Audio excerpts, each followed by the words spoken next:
আসসালামু আলাইকুম। ওয়ালাইকুম আসসালাম, বসেন। বলেন আপনার কি সমস্যা? স্যার বেশ কিছুদিন যাবত পেট ব্যথা করতেছে।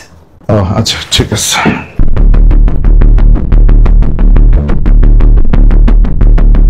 এত দেরি করে কেউ ডাক্তারের কাছে আসে? বড্ড দেরি করে আসেন ডাক্তারের কাছে, একদম শেষ সময় আসেন আপনারা। স্যার কোনো সমস্যা, মানে খারাপ কিছু? এখনো নিশ্চিতভাবে কিছু বলতে পারতেছি না, কিছু টেস্ট লিখে দিচ্ছি, এগুলো করিয়ে আনুন, তারপরে বলতে পারবো যে কি হয়েছে। হ্যাঁ ঠিক আছে। কিন্তু আপনারা বড্ড দেরি করে ফেলছেন, এটা হলো সবচেয়ে বড় কথা। এই টেস্টগুলো করান, 2 দিনের মধ্যে আমাকে দেখান, ঠিক আছে? তারপরে বলতে পারবো যে কি হয়েছে। ওকে স্যার এই টেস্টগুলো কি আমি যে কোনো হসপিটাল থেকে করতে পারবো? না না, টেস্টগুলো কিন্তু অবশ্যই আপনি আমাদের হসপিটাল থেকে করাবেন।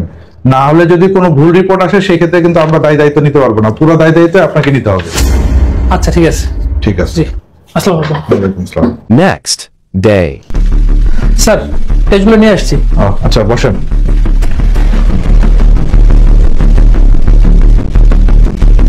আচ্ছা আপনার টেস্টগুলো দেখলাম, তেমন কোনো সমস্যা নেই। তাই নাকি? আমি কিছু ওষুধ লিখে দিচ্ছি, এই ওষুধগুলো খাইলে আপনি ঠিক হয়ে যাবেন। স্যার এই ওষুধগুলোর দাম কেমন হবে? ওষুধের দামটা একটু বেশি, কারণ আপনার পেটে একটু সমস্যা আছে, তো সেই সমস্যার কারণে একটু দামি ওষুধ দিতে হবে, নাহলে কম কাজ করবে। ঠিক আছে, এই ধরেন পাতা 1000 টাকা হবে। ডাক্তার সাহেব একটা কথা বলবো? জি বলেন। আপনি আমার এই ছোটখাটো রোগের জন্য এতগুলো টেস্ট কেন দিলেন? আপনি আমার পেট ব্যথা, কিন্তু আমাকে দিলেন আপনি সিটি স্ক্যান। আপনি দিলেন আমাকে ভিটামিন ডি এর পরীক্ষা, যেটার দাম প্রায় 5000 টাকা। এর মধ্যে অনেকগুলোই আছে অপ্রয়োজনীয়। শুধু টেস্টের বিল দিতে গিয়ে আমার মানুষের থেকে টাকা ধার নিতে হলো। এর মানে কি? আপনি কি আসলে ডাক্তার নাকি শুধু কমিশনের ব্যবসা করেন? তাদের মতো 2-1 ডাক্তার থাকলে হসপিটালে আর কোনো কিছু লাগবে না। আর আমার সব টেস্ট আপনার পছন্দের হসপিটালে কেন করতে হবে?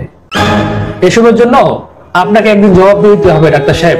আমাদের মতো নিরীহ মানুষ যারা আছেন তাদেরকে আপনারা চেটে খাচ্ছেন, চুষে খাচ্ছেন এই টেস্ট দিয়ে। এটা আপনাদের সেবা না, এটা হচ্ছে আপনাদের বিজনেস। এই বিজনেসগুলো বন্ধ করেন, মানুষের সেবা করেন। এই অতিরিক্ত টেস্টের কারণে আমাদের মতো সাধারণ মানুষ হসপিটালে আসা বন্ধ করে দিয়েছে। আর আসলেও টেস্ট করতে পারে না, তারা তাদের সঠিক চিকিৎসা পাচ্ছে না, শুধুমাত্র আপনাদের মতো কসাই নামে ডাক্তারদের জন্য। তাদের কাজ শুধু টেস্ট দেওয়া, মানুষের সেবা না।